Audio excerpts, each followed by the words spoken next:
You're a reverse robber. You break into people's home and leave stuff to confuse families. What things do you leave? Little rubber ducks hidden all over the place. Break in every couple of weeks and add more. Watch as the family descends into insanity because they can't figure out where all the ducks are coming from. I wanted to mail my sister rubber ducks randomly over the years. I still might do it. I've got a collection of SpongeBob pencil thingies from cereal boxes that I've been hiding around my sister's house for over a decade now. Then she hides them in my house and I do it again. We've never spoken about it. I've put them in her shoes, her chandelier, her fridge, under her pillow, in her kids' diapers, in the diaper bag, just everywhere. Even snuck them into her wedding photos. Neither of us even like SpongeBob. It's the little things. Edit. Speaking of mailing random things.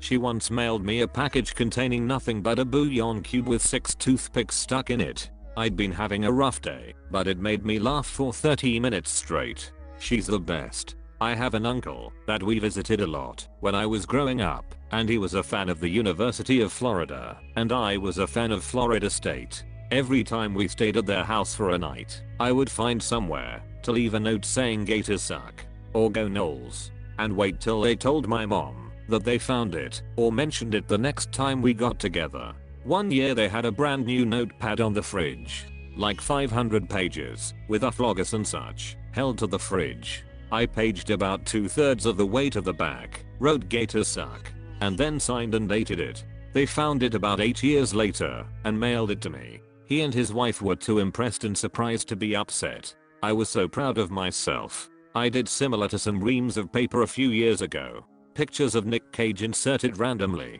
Little ones, big ones, weird ones, headshots. They didn't find the last one until they sold some excess reams to a customer a year later. It was hard work, but it paid off.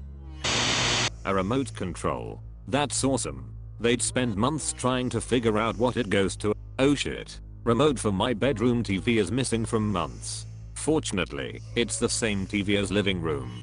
But your comment definitely made me feel WTF. Where's my remote? Gonna look for it again today. I hid it inside one of your computers, along with a note. Cold have killed you. Love you. Down the side of the bed or the back of the TV table. Or it's in the pockets of one of your clothing, or in a kitchen drawer, or one of your family members lost the living room one and nicked yours, in which case it's probably underneath the sofa.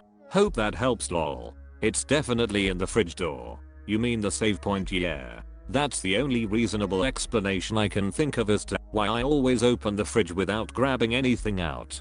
Funnily enough, I found my phone in the fridge twice. Someone broke into my garage once, didn't take any of my good tools, or anything at all. Left a decent flashlight. I was pretty confused. Probably drunk.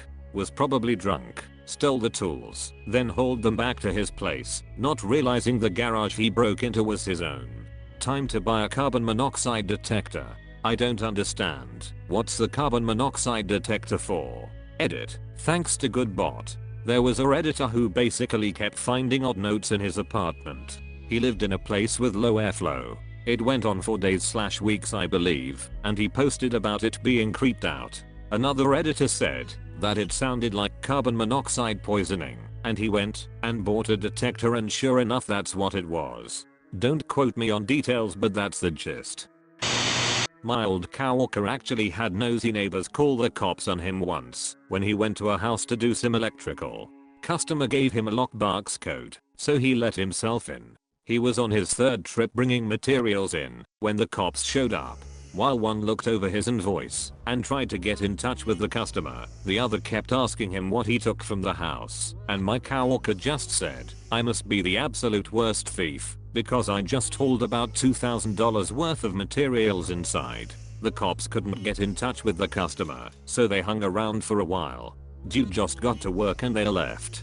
TL. Doctor, my coworker reverse burgled a new electrical panel. I mean, it's unfortunate that they couldn't contact the owner straight away, but those are decent neighbors. Calling the cops on someone in a clearly marked contractor van with a guy unloading it and carrying things into the house after using a lockbox? I do not agree with you.